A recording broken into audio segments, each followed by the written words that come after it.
Hi there, and welcome to this episode of the Love Procurement podcast. My name is Philip Ideson, and I'll be your host for this conversation.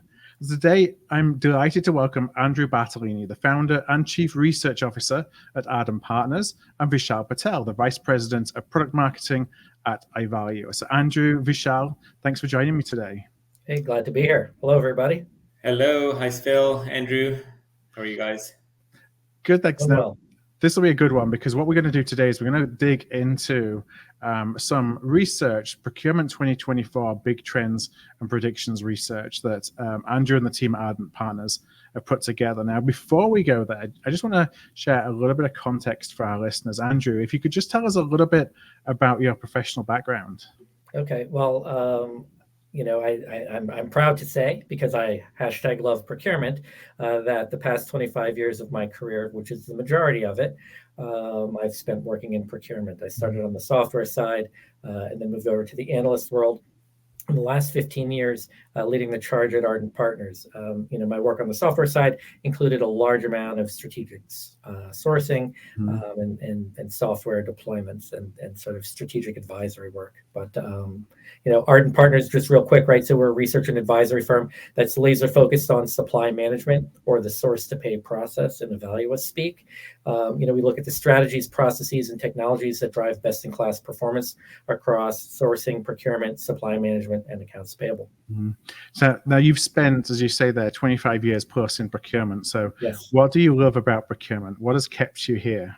So I was originally drawn to it, right, from the technology side. And I think that, the technology itself, right, has really evolved and changed and gotten dramatically more accessible and more powerful at the same time over the past 25 years. But, what kept me in it, was the work that I did in strategic sourcing. I think is from a project orientation standpoint, and the exposure to, all parts of a business and the ability to impact all parts of a business, I think is just really a fascinating sort of hub from an operational standpoint and from a business impact standpoint. I have to add though that so Andrew and I used to work together, which is where we first met at Aberdeen Group. So we had the cubicles next to each other when people had cubicles, and then again at Ardent Partners, where I joined Andrew as well.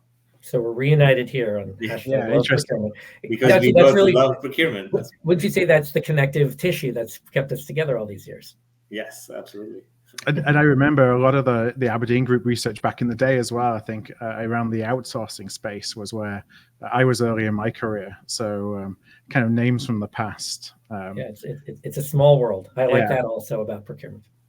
So love that. So let's dig into the report for this year. And so, Andrew, if you could just tell us a little bit about some context behind what the report is, how you go about putting it together, and kind of the history behind the big trends and predictions report. Right. So, So, Ardent Partners, one of the things that we do is market research, right? So we've done probably more market research in the sourcing and procurement space than any other firm over the past 15 years. And, I think Vishal was maybe still at Ardent back then, but it was about 10 years ago where we said, what type of trends are we really tracking? And outside of the sort of standard state of the market reports that are more of a snapshot in time, let's look and see, what are the things that are sort of evolving in the market, and what are the things that are sort of, that CPOs and other procurement leaders can look at as they start off planning at the beginning of the year.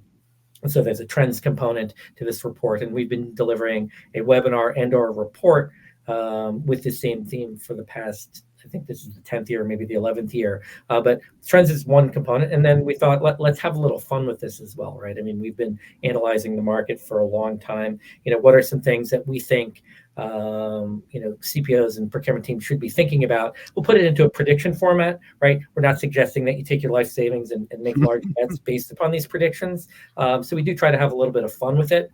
But at the same time, the report in sum is really designed to, really come up with a list of ideas that procurement teams should be considering and preparing for. Because when and if they do hit, preparation, you're going to be able to, navigate those challenges or issues as they come up. Mm-hmm. And so as you started to pull this together for 2024, what were some of those key trends that you've observed and that you've, the research that you have done is really putting at the forefront for procurement leaders to be thinking about?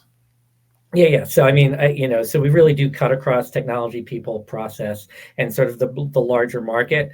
I think we got to start off with the big trend that AI is everything, everywhere, all at once, right? So a big trend, as we write in the report, right? Perhaps only Taylor Swift had a bigger year in 2023 than AI, right? It just got bigger with the win.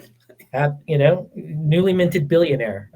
Of course, the Chat GPT, Microsoft. There's billions there too.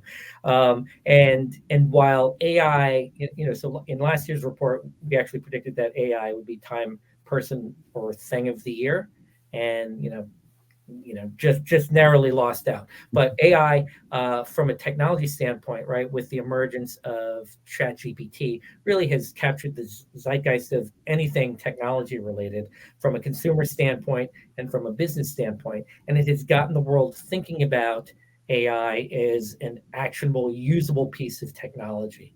And while it's absolutely overhyped, right, as was the internet, as is every new wave of technology, the reality is that the long-term impact is going to be dramatic. Yeah. And we have shifted from a period of time where solution providers in the space are talking about how AI is down the road on a roadmap, to a point in time where companies are delivering solutions that are driven by this new really interesting and value laden technology. Yeah. So I think if I can just add on that, obviously, we've been working a lot with generative AI in the last 6 to 8 months, I would say. The way I kind of view things is, so for sure it's a valuable technology, but with that, people almost went to one extreme, thinking, "Oh my God, it's going to replace my job, and jobs will all change." I don't think that that's actually going to happen, but for sure, the person who does embrace it will replace your job, right? But also, there's this idea that it's going to completely change what I do every day. I don't think it's going to do that either.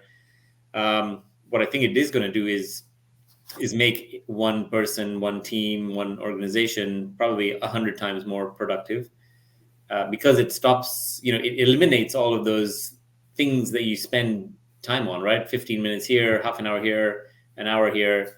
And over the course of a year, you'll realize it's going to save hundreds of hours of work, just because it's able to, right? And a lot of what procurement does is content related, right? Writing an RFP, evaluating a performance review, submitting a purchase order, processing an invoice, right? All of that is content at the end of the day. And that's what Gen AI does, right? It takes content, it creates content, it modifies content, it summarizes it. And so it's probably one of the most valuable, pieces of technology that I think that's come out. But then there's also, as you said, it is at the peak of the hype, right? So everyone is going to try and sell you Gen AI. It does not mean that it's all made equal, for sure. The one view we have is that Gen AI has so many applications, hundreds, thousands of applications, even just in procurement, that no single vendor is going to come up with all of them and build them all into their solutions and deploy all of them and get people to use them. It's not going to happen. And so our approach is we will do our own use cases, actually, but we'll also let customers and our partners build their own, because they will come up with things that we would never be able to think about.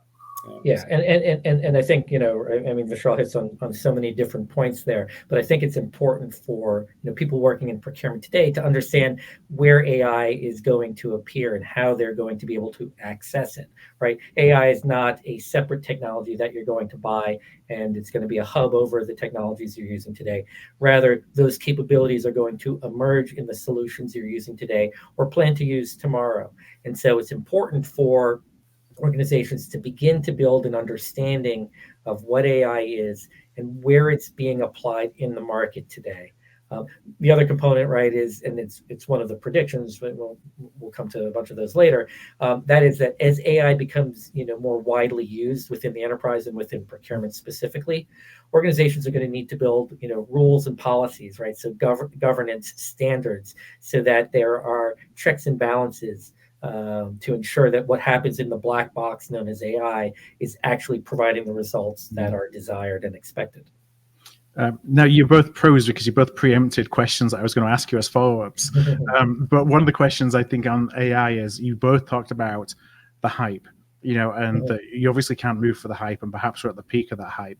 Yeah. But Andrew, in terms of real-world use of generative AI, like what kind of time frame should we be thinking about where we're really going to see that at? Across multiple use cases. Yeah. I mean, I'll let Vishal answer, right? We just had a briefing with Ivalua, and they have a whole series of use cases today that they have that they've brought to market and that their customers are using. So yeah, it's real. It's now. So if you're not seeing something live and working, then there's no reason for that, right? Like you should be able to see something live and working in action. And we have I think 9 or 10 different use cases across sort of source to pay. But we also interestingly we had an innovation cup that we do every few years with our partner community, and there was 25 teams with 100 people each, and in 48 hours they were given access to our no-code Gen AI capability, and in 48 hours they created 24 use cases on their own with just some documentation. Yeah. And the most extreme of that was with some text being able to create a workflow, all the way to being able to monitor the different chat messages within the platform for fraud or risk assessment. So you can see like the applications are so broad that it leads to a wide range, and we are even toying. At some point we're even toying with like, can the AI just do configuration on the platform itself? Right. I mean, so the things are, So I mean, I think where it's going to start is on the tactical side, right? So you might have contract clause management, supplier data validation, and fraud prevention. You might have approval workflow routing, right? Some things that can be done in a more dynamic fashion. And to Vishal's point, right? So it's not replacing somebody. What it's going to do is save them 15 minutes or 30 minutes in their job and allow them to focus on other things. Yeah. Now, one of the other trends that you state in the report is savings are not going anywhere anytime soon. Can you elaborate a little bit on that? Yeah. So I mean, there's a couple of trends that are going to play to the strengths, or at least the area that procurement's focused on in 2024. The first is savings, right? So with the threat of a recession, as we headed into 2023, there were multiple surveys where 100% of the economists predicted a recession. If you go back and read our report last year, we said we're not going to have a recession. Maybe a soft landing, but the economy is going to stay strong. But from a CPO perspective and the CPO's agenda and prioritization perspective, last year, for the first time in more than a decade, CPOs prioritized savings over everything else. And on the heels of last year, big tech and most notably Facebook or Meta, right? So Mark Zuckerberg, CEO of Meta, in their I think Q1 or end of year, their first earnings call, proclaimed that 2023 was going to be their year of efficiency. Yeah.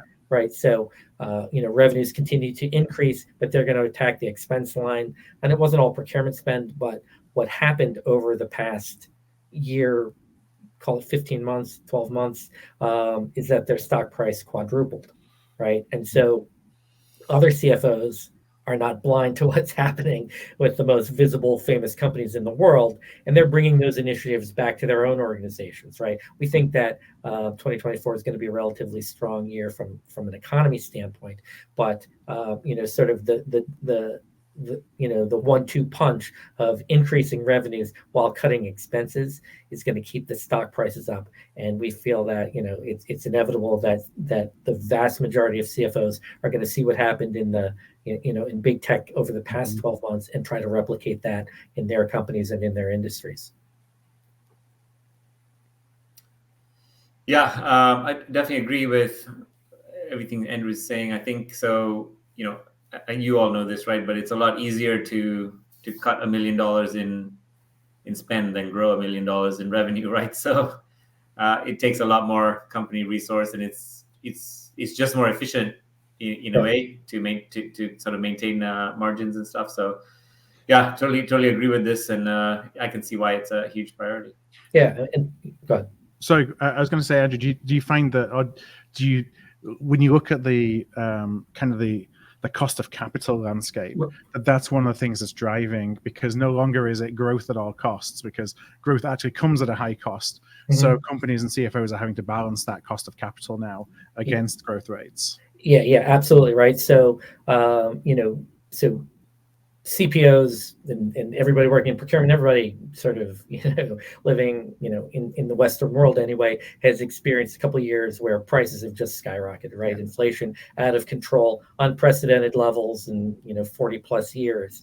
Many people working in procurement listening today had never experienced a period of time where suppliers were actually increasing their prices, right? We've been trained over the past 20 years to expect in the new product for it to be of higher quality and at a lower price. And there's a shift away from that. So the central bank's response to high inflation is to raise interest rates. And so the other thing that for younger workers anyway, is that we've now entered a period where there is a real cost to credit, right? A cost to capital. After almost 15 years where the cost of capital was low cost or almost no cost, right? There were companies that were borrowing at below 100 basis points for 50-year long-term corporate bonds at one point, right?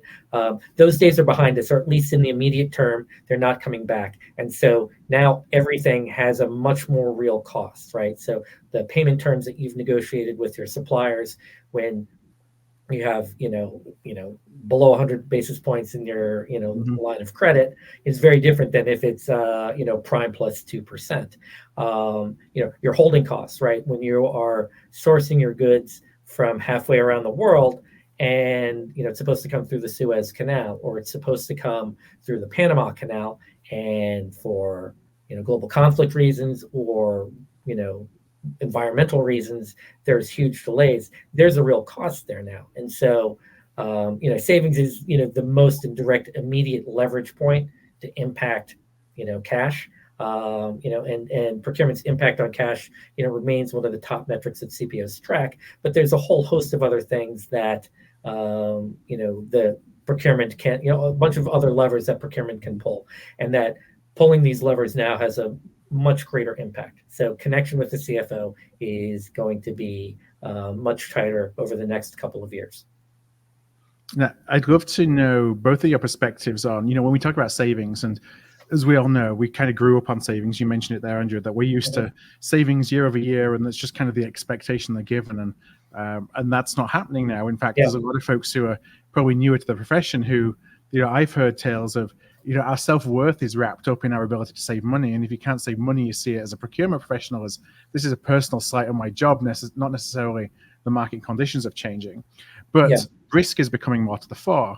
And so, are we seeing that savings is now seen as just one component of more of a risk kind of focus from procurement within the organization across, when you're looking at continuity, when you're looking at deglobalization, when you're looking at geopolitical tensions, the savings is just one part of that overall scorecard, as opposed to it being the be all and end all of how procurement value is measured. Yeah, I mean, I used to sort of paraphrase Winston Churchill, right? Where savings is the worst procurement performance metric, except for all the others, right? So when everything is going up and to the right, it's easy to start to focus on quality and speed and agility and entering new markets. When things sort of flatten out, right, companies start to look inward and they say, well, what are the things that we have more direct control over? And so with inflation, with the threat of recession and general market uncertainty, companies sort of revert back and say, to their sort of true selves, I guess. And so for procurement, that's let's try to find more savings. Yeah. Now, with all of the supply disruptions that we've experienced, during the pandemic and post-pandemic, right? Savings has never, it has never been savings at the cost of high risk or at the cost of potential gaps in supply, right? Supply assurance, remains job one for any procurement organization. And so, amidst, a bunch of the other trends that we mentioned in the report that you just mentioned here, savings does not trump all, right? If you miss that window of your big sales season because you have dithered around and saved 4% here, but at an unknown level of risk. I don't think procurement organizations are focused on that, right? When you look at the period of high inflation, almost every procurement organization missed their savings target goals for would have been 2022, and we haven't done the research. We haven't completed the research for 2023, but likely that they also missed those targets. But the feedback that we've gotten, though, is that the larger organizations still felt that procurement performed well or even nobly in challenging times. So it's a good point. Yeah, I think so to add to what Andrew was saying, I think it's also maturity of the function a little bit, right? So yeah, savings is important, but of course you're in procurement. I don't think savings is ever going to go away, right? Like it's kind of part of it, and some years it'll be more important, some years less, but it's also part of the maturity, I think, of the function, right? So it's growing in the things that it covers: risk, innovation, sustainability is a big one. So I think that's part of it as well. Now, in a couple of moments, I want to move into predictions. But Andrew, is there anything in that we haven't touched on that you believe is, some trends that you have observed that we should really be keeping at the forefront of our imagination? Yeah. So I mean, you mentioned a couple of them there. They're somewhat intertwined, right? There's several conflicts going on today, that are impacting supply chains around the world and are impacting relationships between, sort of different stakeholders or different regions of the world, right? One of the trends we've been talking about more is polarization, that has really started to emerge on the political end of the spectrum in the United States, clearly, but also in many other countries. And this polarization, I mean, there's many facets to it, but from a procurement and supply chain standpoint, what it has done, has created, greater support for more nationalist trade policies, right? So, the 25 years, or really from when, and Phil, you probably know this from your own work, right? Like the big outsourcing of supply to low-cost countries and to China specifically, right? The trend has somewhat bounced back on itself. There's a variety of factors there. There's more tensions between East and West, between Russia and Europe. There's issues now in the Middle East, of course. Those all sort of, when taken together and coupled with all of the disruptions experienced during COVID, lead to a much more challenging global supply chain and a much higher risk world from a supply standpoint. And that is a problem that sits on the CPO's plate, sits on procurement's plate. And these things are going to, they don't all need to be dealt with right now in 2024. But, what we've been talking about at Ardent for the past year is that CPOs and procurement organizations, right, need to be rethinking and revalidating the supply chains that they have, right? Many of the supply chains that organizations are working with today were created in an environment where the simple lift and shift of supply to China or other similar countries, generally in the East, was a no-brainer, and that the savings alone outweighed any potential risks. Now, the world has changed. We've experienced, some pretty major issues as a result of supply being halfway around the world. And so, there's not, a single thing that, let's just do this and it's all resolved, but it's things that have to be considered over a period of time, because the changing costs of moving supply back east or nearshoring are going to be too great to do in one fell swoop. Yeah, it feels like the deglobalization of supply chains is a generational. It's and maybe this is getting to the world of predictions, but it feels like this is a big one for us, right? Yeah, it's a 10, 20-year movement. It's not something that is a 1 or 2 year movement. And there are many tactics and strategies and answers to individual use cases of how to do that, but it's something that is going to be at the forefront for procurement, and you're probably ahead of, again, savings. It's not necessarily one or the other, of course. Right. We're always expected to be tasked with that, but that de-risking of supply chains is going to be a huge thing for procurement over the next decade, I believe. Yeah, absolutely right. So one of our big predictions is that there's going to be a shift away from China, right? Mm-hmm. So diversification, right? When you look at, to like in business in general, right? You think of, who are the top companies, and from a value standpoint, right? It was Apple. It has been Apple. They may have just been surpassed by Microsoft. Apple, of course, led famously by a former CPO. They just have moved or made a major investment in India. Right. Mm-hmm. So that's significant from the standpoint of, much in the same way that all the CFOs are following, the Facebook model, other companies are going to follow suit. Warren Buffett, major investment in Taiwan Semiconductor. TSMC is a ticker, I forget the name, but, major microchip foundry. Said this is a fantastic company, but the political risk of being so close, being such a hot issue for China and for the United States being on the other side of that, too risky for us to continue there. And so between that and again a lot of what happened during COVID, and then also the simple fact that wage inflation in China, right? China is not necessarily the lowest cost producer, but there's going to be diversification, and so some of that move west may be onshoring or nearshoring. Certain supply for security purposes, but even just a move just west to that Eurasian belt of like Malaysia and India. It could be China to Vietnam, or it doesn't need to be necessarily China to the United States. But simply just I think also that one of the other predictions we have is that China is going to ease up a little bit, right? They're having some economic slowdown, and they have a massive middle class that's starting to emerge that they want to continue to support. So they're gonna our predictions are going to ease up a little bit because they're noticing that, hey, the supply is moving away, so they're going to try to be a better partner. But at the same time, we have, there's lots of companies that have, maybe not all of their supply eggs in the China basket, but many of those. And, again, it's sort of back to, needing to rethink and reimagine. Again, not all this year, and not simply just, procurement and supply chain, right? You've got to talk to business stakeholders. You've got to talk to finance, because there are going to be costs associated with this. But if you're, and there's going to be some decisions that need to be made, right? Is the, quote unquote, de-risking worth the cost?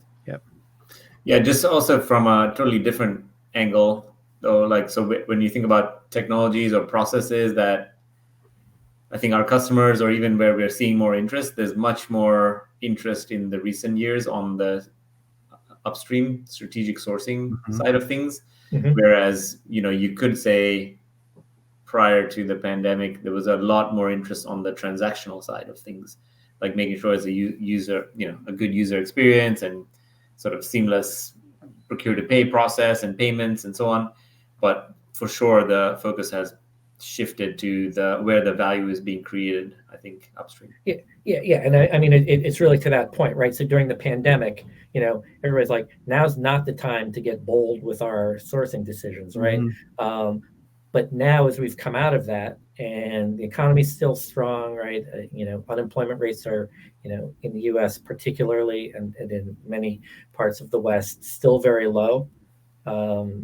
There's this opportunity to take some action, and if not taking action this year, I mean, the main recommendation, so the trends and predictions are really designed to be like, recommendations. Think about this, consider this. And that's really the main point when we look at, the deglobalization trend or the polarization trend, however you want to actually frame the definition of it.